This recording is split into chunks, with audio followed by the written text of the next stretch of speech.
नमः। ॐ रवये नमः। ॐ सूर्याय नमः। ॐ भानवे नमः।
गुड मॉर्निंग, जय श्री कृष्ण।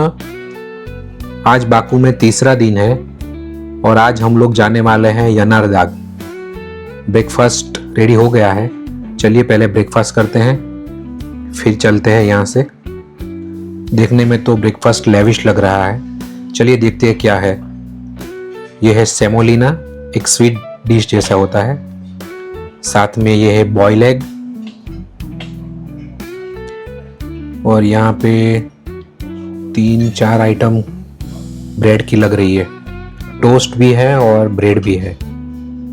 हाँ, ये बन है, ब्रेड है ये। साथ में मफिन्स, स्वीट में डेजर्ट, कुकीज और ये है फ्रूट्स सीजनल। साथ में ये dry fruit, butter, raw Honey और यहाँ पे है नीचे पनीर, चीज, मीट और ऊपर जो सेक्शन है वो सलाद का है। सलाड्स में आप देखिए टोमेटो है, क्यूकम्बर है, ब्लैक और ग्रीन ऑलिव है, साथ में बटर है, ग्रीन पीस है, कैरेट है और यहाँ पे है वेजिटेबल राइस, साथ में ये वेजिटेबल और ये है चिकपी प्यूरी, साथ में वेजिटेबल समोसा और ये है बॉइल्ड एग भुर्जी।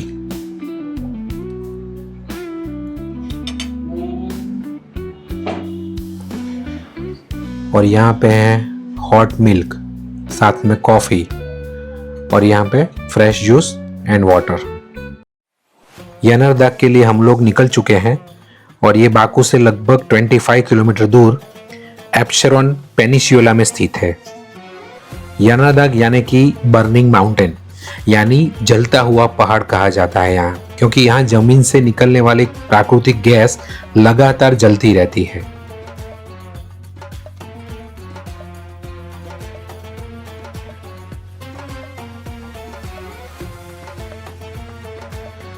ये जो सामने आपको दिख रहा है मॉस्क जैसा, वो कोई मॉस्क नहीं है बल्कि शॉपिंग सेंटर है। यहाँ देखिए, एक तरफ है पुरानी इमारतें जिनमें इतिहास की खुशबू बसती है और दूसरी तरफ है नई आधुनिक इमारतें जो भविष्य की पहचान बनती है। पुराने जो स्ट्रक्चर होते हैं वो मजबूत पत्थरों, हाथों की नक्काशी और पारंपरिक कला से बने होते हैं। हर दीवार के पीछे एक कहानी छिपी होती है और नए स्ट्रक्चर में कांच, स्टील और आधुनिक तकनीक से बनाए जाते हैं। आपको बाकू में दोनों तरह के स्ट्रक्चर देखने को मिलेंगे। यनारदाग हम पहुंच चुके हैं और देखिए मेन हाईवे है, बस वहीं नजदीक ही है, हाईवे से एकदम पास में है। चलिए अंदर चलते हैं फिर देखते हैं।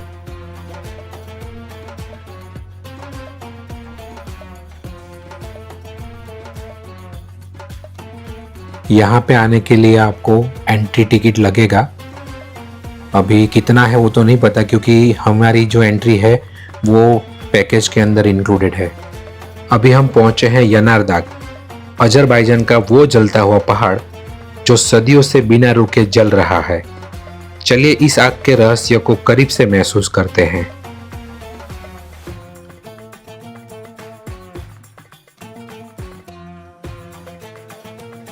मेरे सामने आप देख सकते हैं कि पहाड़ी की दीवार से आग की लपटें लगातार निकल रही है, और हैरानी की बात यह है कि यह आग कभी बुझती नहीं है, और यह कोई कृत्रिम आग नहीं है, बल्कि जमीन के अंदर मौजूद प्राकृतिक गैस की वजह से जल रही है। सदियों पहले जब लोग इस तरह की आग देखते होंगे तो उनके लिए यह किसी चमत्कार से कम नहीं रहा होगा। इसी कारण अजरबैजान को आग की धरती भी कहा जाता है। अगर आप बाकू घूमने आए तो यनारदाग को अपनी यात्रा सूची में जरूर शामिल करें, खासकर शाम के समय जब यह जलता हुआ पहाड़ और भी शानदार दिखाई देता है। यहाँ लोग आग के आसपास सिक्के डालते हैं। ये एक तरह की आस्था और शुभकामना की परंपरा है। लोग मानते हैं कि ऐसा करने से उनकी इच्छा पूरी होती है और सफर शुभ रहता है। कई बार लोग सिर्फ इसलिए भी सिक्के डालते हैं क्योंकि दूसरे लोग ऐसा करते देख रहे होते हैं, यानी यह एक ट्रैवल ट्रेंड बन जाता है। इस पहाड़ी के अंदर प्राकृतिक गैस मौजूद है। जब गैस जमीन से बाहर निकलती है और उसे आग लग जाती है तो वह लगातार जलती रहती है। कहा जाता है कि कई साल पहले किसी चरवाहे ने यहाँ गलती से आग लगा दी थी और तब से यह आग आज तक नहीं बुझी है। इसी वजह से अजरबैजान को लैंड ऑफ फायर कहा जाता है।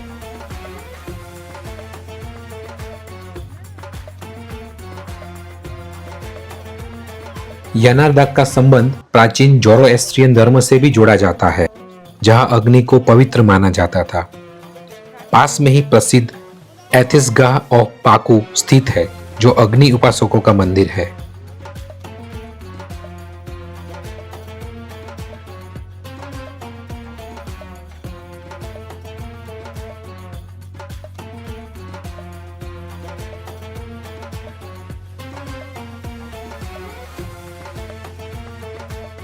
यहाँ पे 3-4 सोवेनियर शॉप भी है, जहाँ से आप कुछ ना कुछ शॉपिंग कर सकते हैं। यहाँ पे बच्चों के लिए प्ले एरिया बनाया गया है।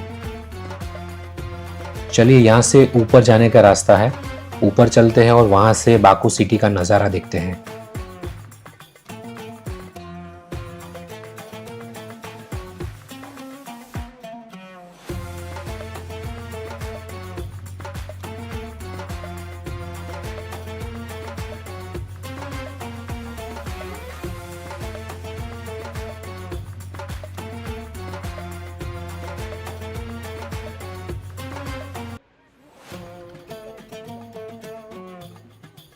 यहाँ से नज़ारा कुछ इस तरह से दिखता है।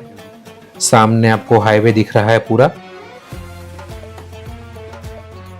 और इस तरफ देखिए सिटी का पूरा नज़ारा आपको दिख रहा है। ब्यूटीफुल।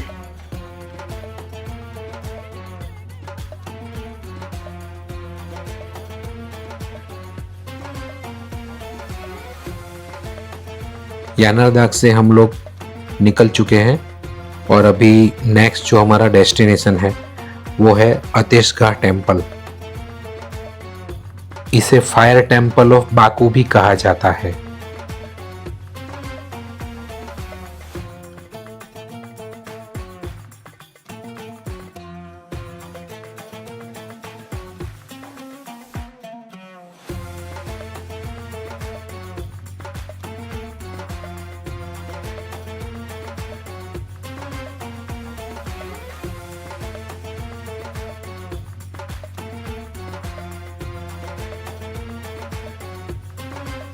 देखिए सामने पंप जैक की मदद से यहाँ पे गैसेस और कच्चा तेल निकाला जा रहा है। ये पूरी लैंड जो है वो गवर्नमेंट के अंदर में आती है।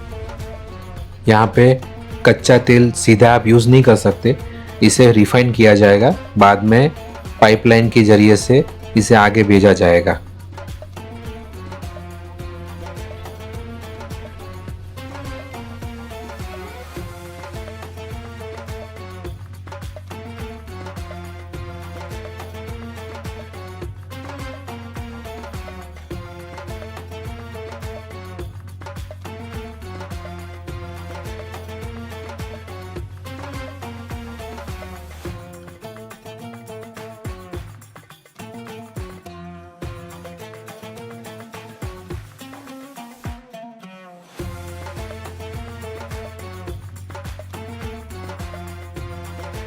देखिए अजरबैजान का फ्लैग सब लोगों ने अपनी बालकनी के ऊपर लगाया है।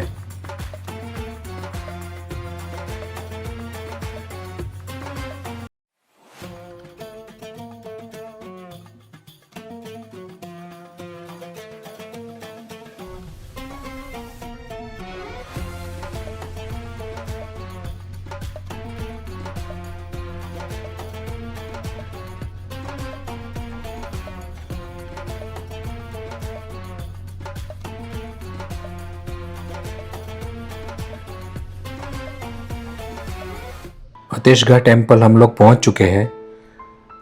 यहाँ पे भी विजिट करने के लिए आपको टिकट लेना पड़ेगा, लेकिन पैकेज के अंदर पूरा इंक्लूड है।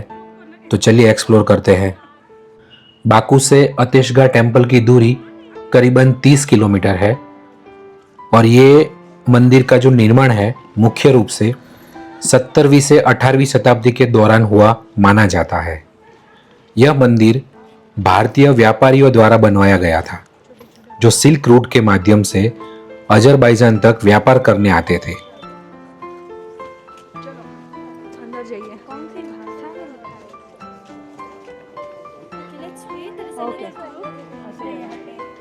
Okay, come here to the corner. Okay, here the other one is lying down. The one who is lying down is doing self-punishment. He tied his arm and his leg. He cannot move. He cannot eat anything.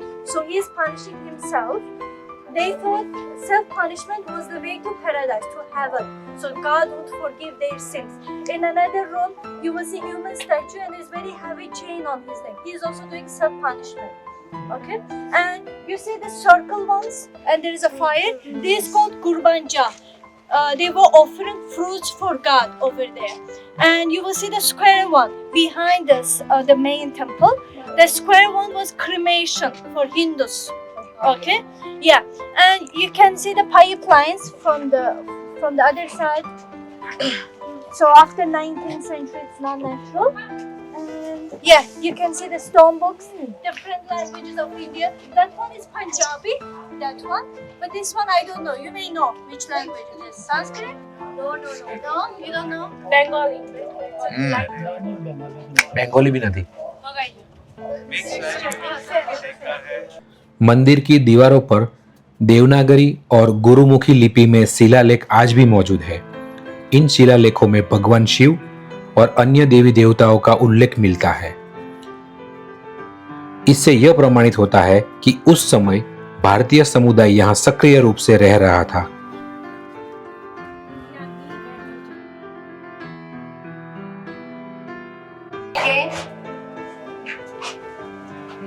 Please come inside first. Come. You all come, please. You all come. Please, you all come.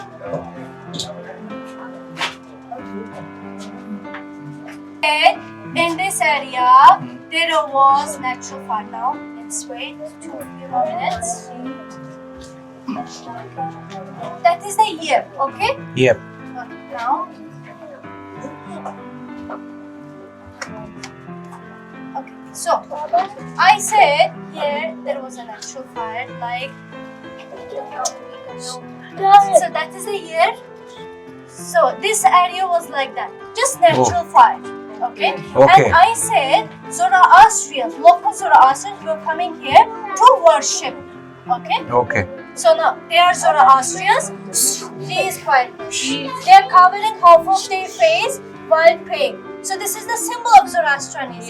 Yeah. Karavaha. Say that is 7th century. What happened? Arab Caliphate occupied Azerbaijan and people converted to Islam by force. Islam replaced Zoroastrianism. That is Great Silk Road. Then I said Great Silk Road saved the situation. Because of Great Silk Road, Hindus and Parsi traders came to Azerbaijan. See? Hindus. Yeah. They came to Azerbaijan. They saw natural fire. The olive, you see? Silk. Yes. Yeah. These were the main things they were selling. Yeah. Okay? Still there is no temple. There is a natural fire, but still no temple. No temple. Yeah. Silk, olive, and some other thing. See, the one by one they started to build. See, yeah, one by one. In 1729, 30. Yeah. End of 17th, 18th centuries, they started the building of them. So it is called Ateşgah in Azerbaijani, as I mentioned. And in 19th century, they left because natural fire disappeared because of oil industry. There were many oil wells around. Yes. And there was a kerosene factory behind the temple in 19th century. Second reason, Great Silk Road lost its importance. So they left fire temple in 1883. Since 1966, it has been functioning as historic monument and included UNESCO Heritage List. And over there in the picture, you can see our current president Ilham Aliyev. He is Haydar Aliyev's son, and his wife next to her, yeah, she is Mehriban Aliyeva. She is our vice president. Okay. Okay. And in every room, there is a hole on the floor. You see, it's because every door of the room was very low. So when you enter, there was a fire, not natural fire. So when you enter, you bow. So it means that you show your respect to the fire. Any question? No. Okay. अतेशगा केवल हिंदुओं के लिए ही नहीं बल्कि Zoroastrian धर्म के अनुयायियों के लिए भी पवित्र स्थल रहा है। पहले इस क्षेत्र की जमीन के नीचे प्राकृतिक गैस बहुत मात्रा में मौजूद थी। जब यह गैस जमीन से बाहर निकलती थी तो खुद से ही आग जल उठती थी और लगातार जलती रहती थी। इसी कारण अजरबैजान को लैंड ऑफ फायर यानी आग की धरती कहा जाता है। हालांकि आज प्राकृतिक गैस का दबाव पहले जैसा नहीं है, इसलिए यहाँ की आग अब पाइपलाइन के माध्यम से नियंत्रित की जाती है।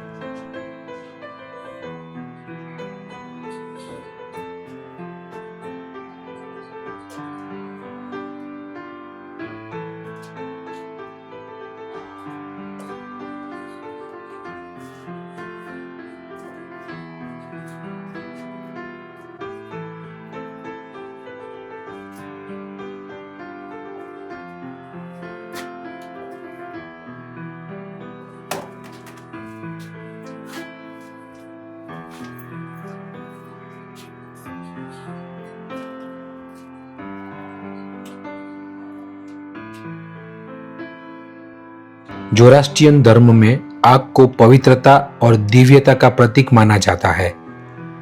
माना जाता है कि प्राचीन काल में पारसी और जोरास्ट्रियन साधु यहाँ तपस्या करते थे। भारतीय साधु भी यहाँ ध्यान और पूजा अर्चना करते थे।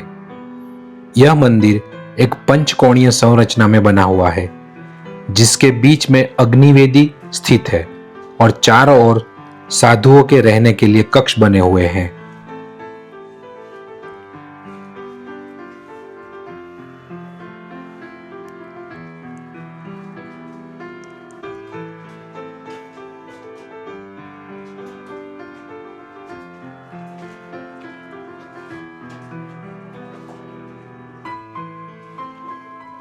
मंदिर एक किले जैसे परिसर में बना है। बीच में अग्निवेदी और उसके ऊपर 4 स्तंभों वाला मंडप है। चारों ओर छोटे छोटे कक्ष है जहां साधु निवास करते थे। निर्माण शैली भारतीय और स्थानीय वास्तुकला का मिश्रण दर्शाती है।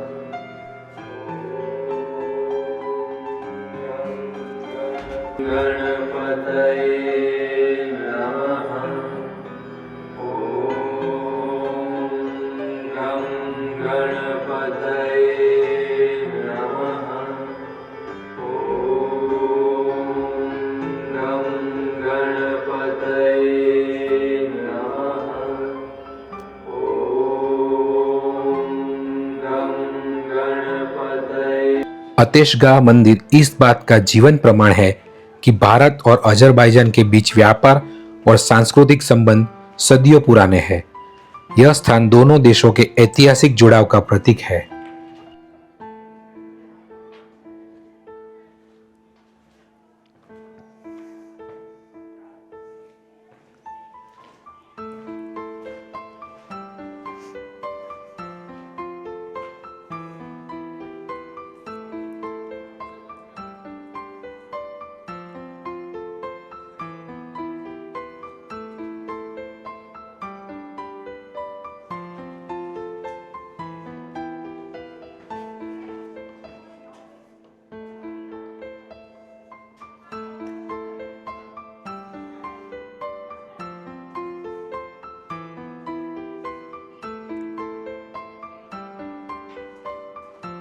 आज अतेशगा मंदिर एक म्यूजियम के रूप में संरक्षित है और दुनिया भर से पर्यटक यहाँ घूमने आते हैं।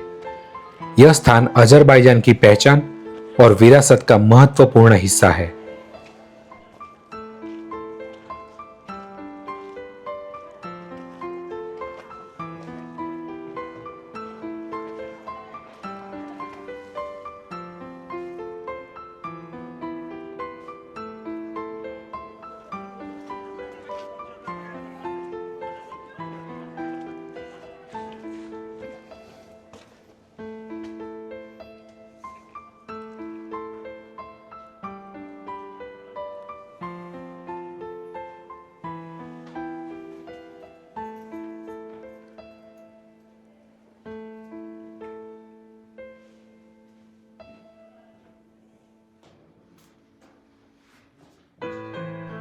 देखिए यहाँ पे शिव जी की मूर्ति नटराज के रूप में प्रदर्शित की गई है।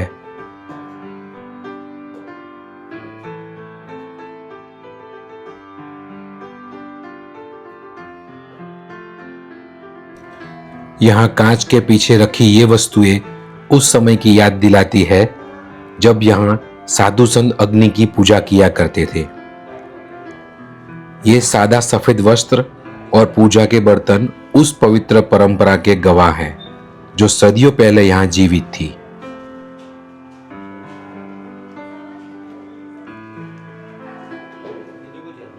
यह देखिए, यह एक पारंपरिक पर्शियन कालीन है जिसमें प्राचीन ईरान की सभ्यता और जरथुस्त्र धर्म के प्रतीक दर्शाए गए हैं। कितना ब्यूटीफुल है ना? इसमें बना फरवर का चिन्ह अच्छाई और प्रकाश का प्रतीक है।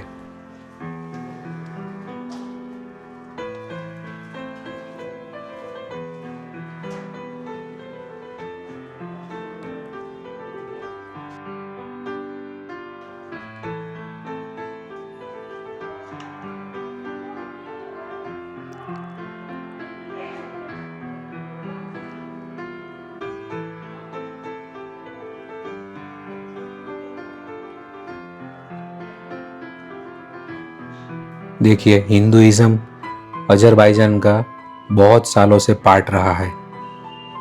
देखिए इस तरह के कुएं और इस तरह के बर्तन, मतलब यहाँ पे अभी पूरा एक संग्रहालय के रूप में ही ये संरक्षित किया गया है और यहाँ पे दुनिया भर से पर्यटक देखने के लिए आते हैं। पूरी हिस्ट्री अजरबैजान की यहाँ पे दिखाई गई है।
अतेशगाह की सबसे बड़ी विशेषता यहाँ की प्राकृतिक गैस से जलती हुई ये आग है। ये 365 डेज यहाँ जलती ही रहती है।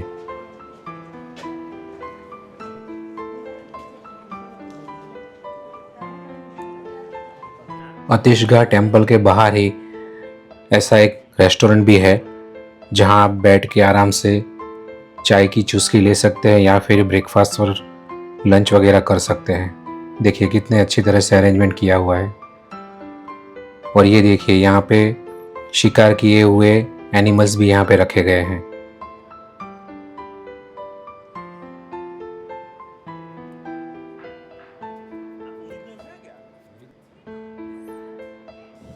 ये रेस्टोरेंट का एंट्रेंस है। देखिए कितनी अच्छी तरह से सजाया गया है।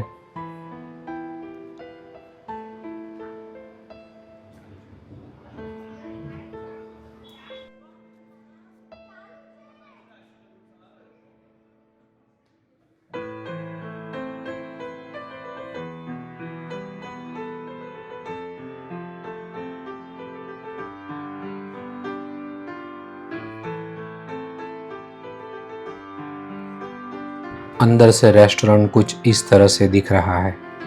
क्रिसमस की वजह से पूरा सजाया हुआ है। देखिए खूबसूरत है ना। आप देख रहे हैं बेहद खूबसूरत और कलात्मक कलेक्शन।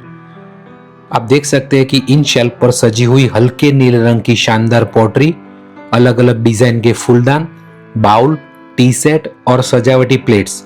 इनकी खासियत है कि इनका आकर्षक आसमानी नीला रंग और इस पर बने नाजुक फूलों और ज्यामितीय पैटर्न। ऐसी पॉटरी हमें पारंपरिक ब्लू पॉटरी की याद दिलाती है, जो अपनी महीन कारीगरी और शाही अंदाज के लिए जानी जाती है। हर एक डिजाइन को बहुत ही धैर्य और मेहनत से तैयार किया जाता है। इन कलाकृतियों में सिर्फ मिट्टी नहीं, बल्कि कलाकार की भावना और संस्कृति की झलक भी नजर आती है। जब रोशनी इन पर पड़ती है तो इनका रंग और भी निखर कर सामने आता है, जैसे कोई छोटी सी कला प्रदर्शनी हो।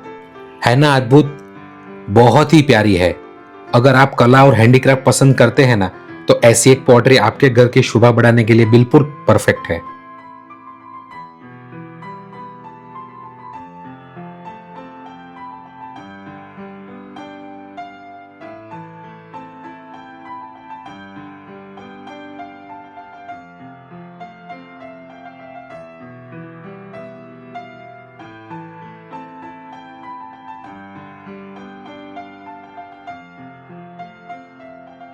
देखिए इस तरह के सोवेनियर्स भी आपको यहाँ पे मिल जाएंगे।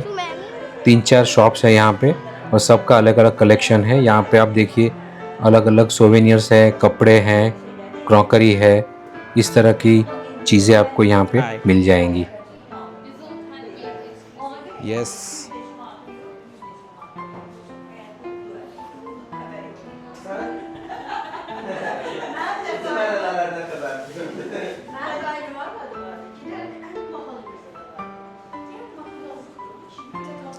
मैंने अपने लिए सोवेनियर्स लिए हैं और यहाँ पे टाइम हो गया है। चलिए चलते हैं यहाँ से।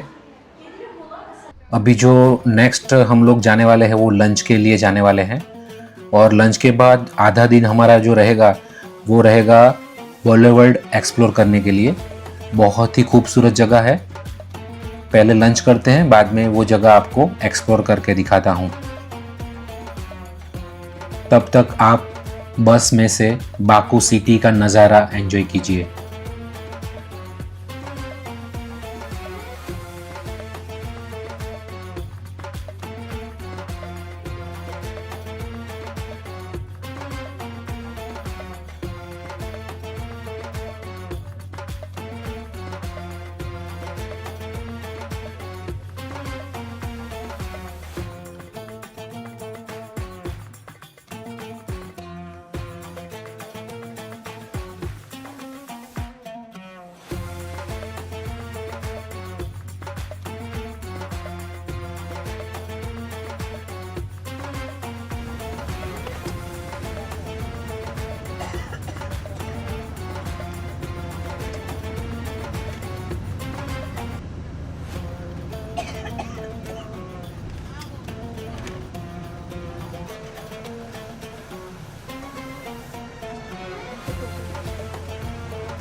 लंच रेडी है, चलिए लंच करते हैं, फिर बाद में आपसे जुड़ता हूँ।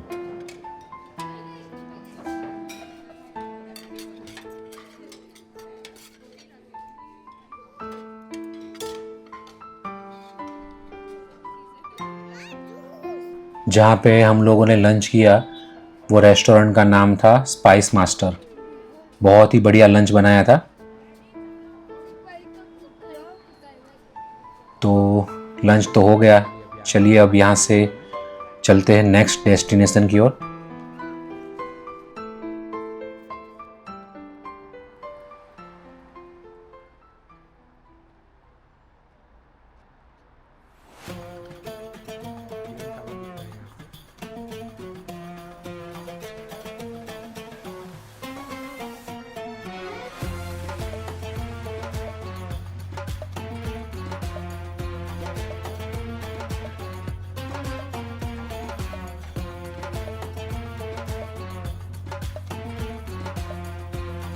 दोस्तों अभी हम खड़े हैं कैस्पियन सागर के किनारे और ये है बाकू की सबसे खूबसूरत जगह, बाकू बॉलीवर्ल्ड। सामने आपको जो दिख रहा है वो देखिए जाइंट व्हील भी है यहाँ पे। वहाँ से आप पूरे बाकू का नज़ारा देख सकते हैं। इसे बाकू आई कहते हैं। साथ में है अजरबैजान कारपेट म्यूजियम, साथ में मिनी वेनिस, बाजू में है पार्क बुलेवर मॉल। चलिए चलते हैं यहाँ से और सब एक्सप्लोर करते हैं। आज बहुत ही मज़ा आने वाला है। इसकी बनाने की शुरुआत 1909 में शुरू हुई थी और 2009 में इसका 100 साल पूरा होने का जश्न मनाया गया था। यहाँ कई किलोमीटर लंबा समुद्र किनारे फैला हुआ है। यह जगह स्थानीय लोगों और टूरिस्ट दोनों के लिए सबसे पसंदीदा घूमने की जगहों में से एक है। और सामने देखिए अजरबैजान का भव्य तिरंगा यहाँ लहरा रहा है। करीब 162 मीटर ऊंचा और 70 मीटर लंबा झंडा है। ये बहुत ही खूबसूरत लग रहा है। सामने जो दिख रहा है वो बाकू आई है। यह एक विशाल झूला है जहाँ से पूरे शहर और समुद्र का शानदार नज़ारा दिखाई देता है। शाम के समय यहाँ से सनसेट बहुत खूबसूरत दिखता है।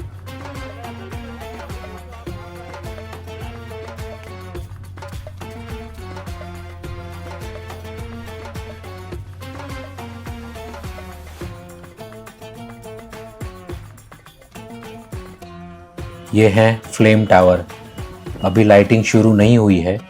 लाइटिंग में तो ये बहुत ही खूबसूरत लगते हैं।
ये जो सामने दिख रहा है वो मॉल है। चलिए अंदर चल के इसकी विजिट करते हैं।